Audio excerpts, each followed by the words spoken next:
Hey, everybody. It's so good to be back. I was on vacation for a couple of weeks, and so now I'm back and looking forward to talking to everybody.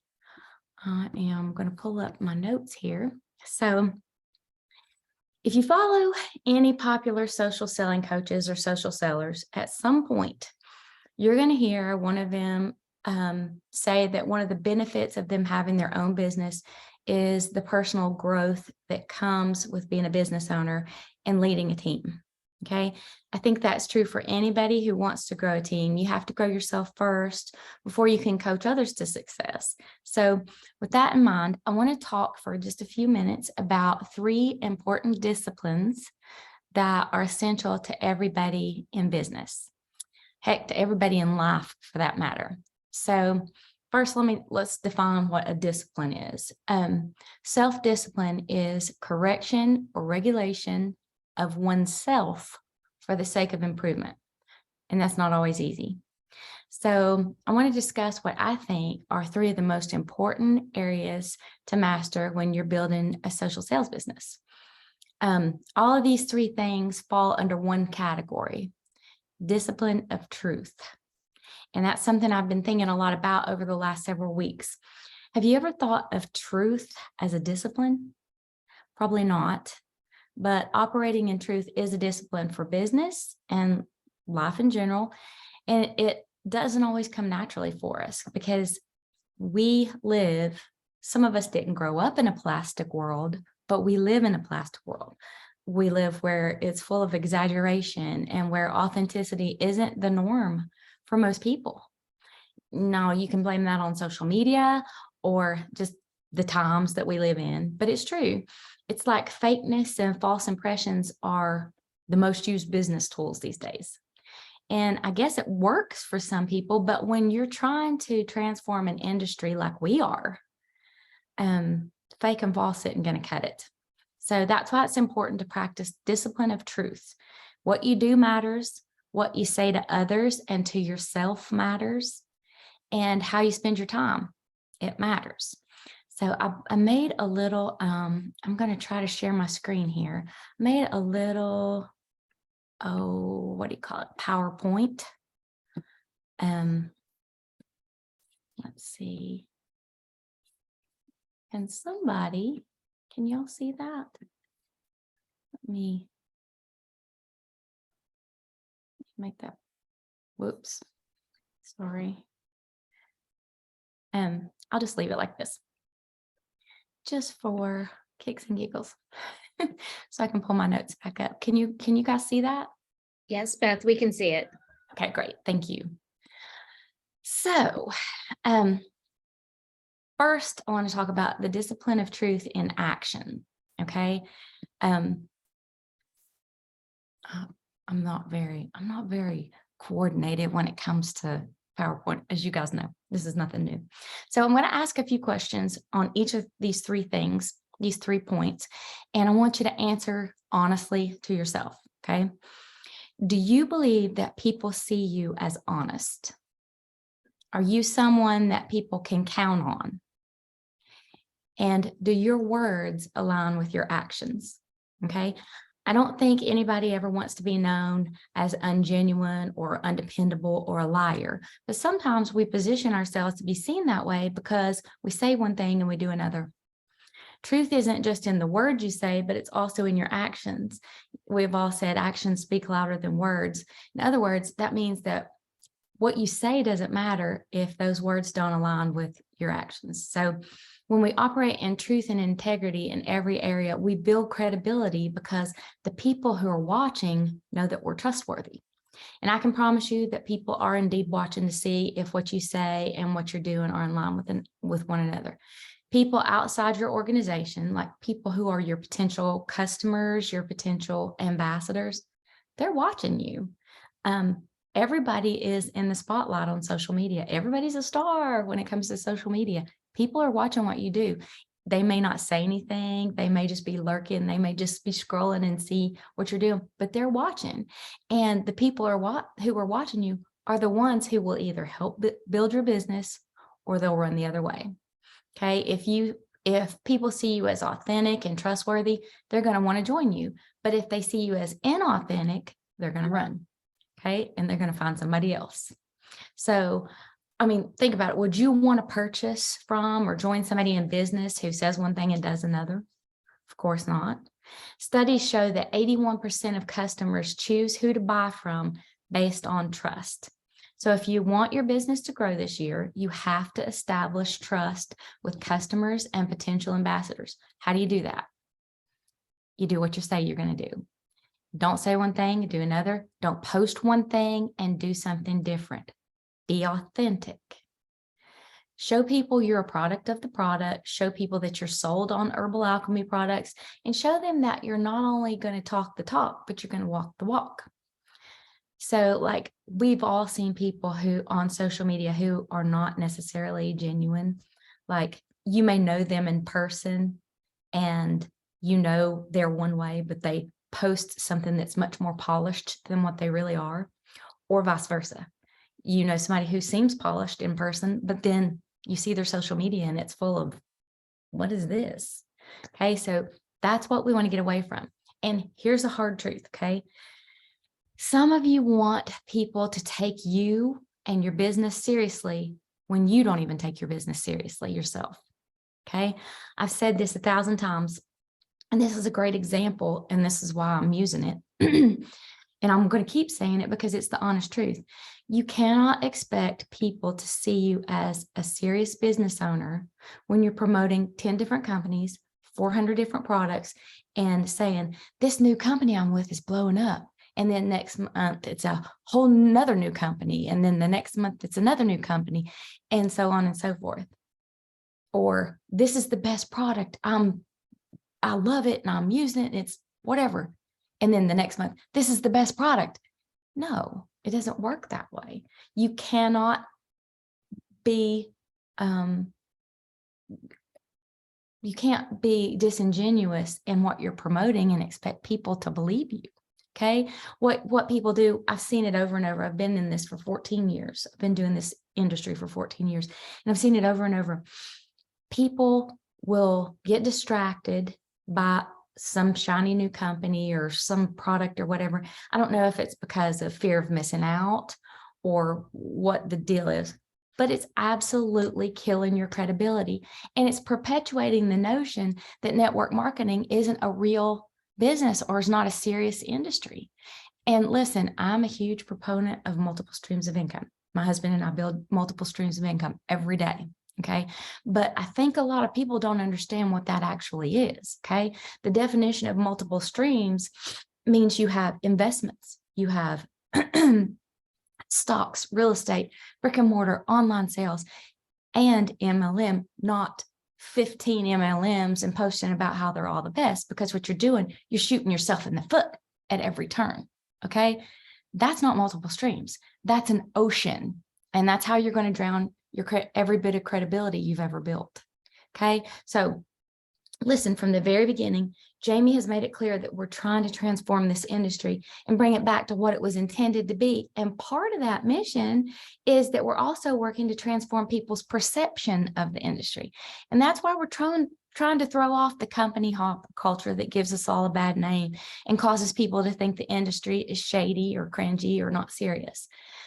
You can't say we're trying to transform the industry while doing the exact things that gave the industry a bad name in the first place. There are plenty of other things that cause people to question social sales.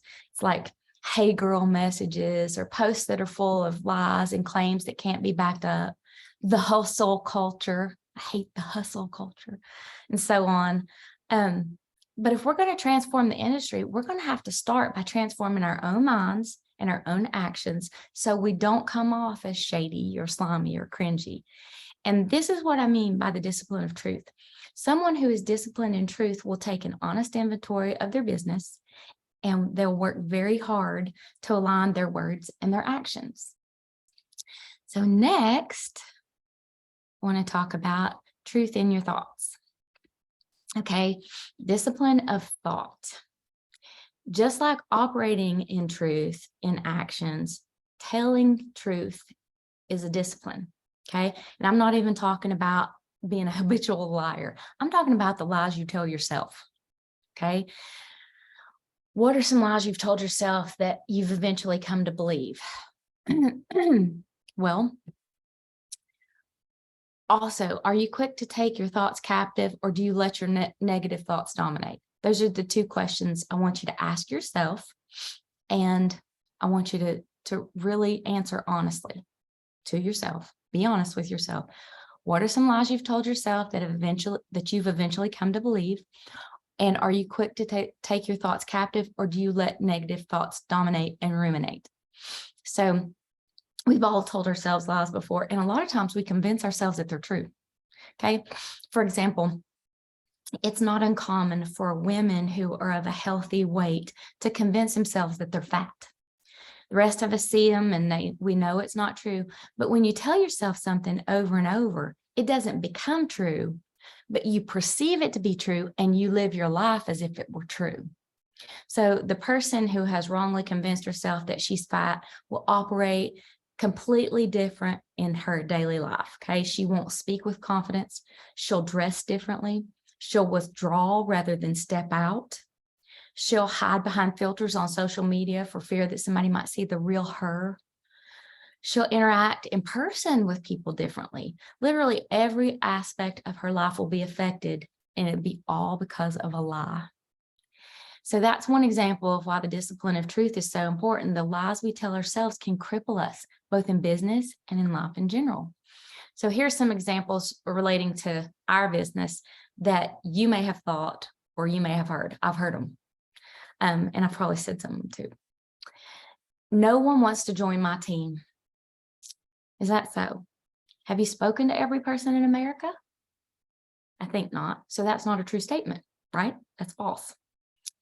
Nothing's going right. Really? Nothing? If nothing were going right, your heart wouldn't be beating and you would not be here. So that's not true. That's false. No one on my team is working. How do you know? Are you with them 24/7? When was the last time you met with each of them? When was the last time you said, hey, let's work together? All of my customers are complaining about fill in the blank. All of them? That's doubtful. All of them don't even buy the same products. So that's not true. Okay. Everyone on my team is complaining about fill in the blank again. So every person on your team has called you to complain about the same exact thing. I find that hard to believe. It's not true. Okay. Do you see the common denominator here? Broad generalizations lead to lies and negativity, and they will affect your business. When you in your mind are saying over and over, no one on my team is working. Over and over, you get that in your head, and then you become bitter towards the people on your team. No one wants to join my team. Over and over, you say that in your head, and then you stop recruiting because you think, well, nobody's going to want to join anyway. It affects your business. You may not believe this, but your negative thoughts and your negative attitude become a negative attitude. Negative thoughts become a negative attitude, and a negative attitude will stop your growth. You've heard this phrase, you can't live a positive life with a negative attitude. I believe that. And I also believe that you can't build a productive business with a negative attitude. The way to counteract that is to take those thoughts captive immediately before they have a chance to take root.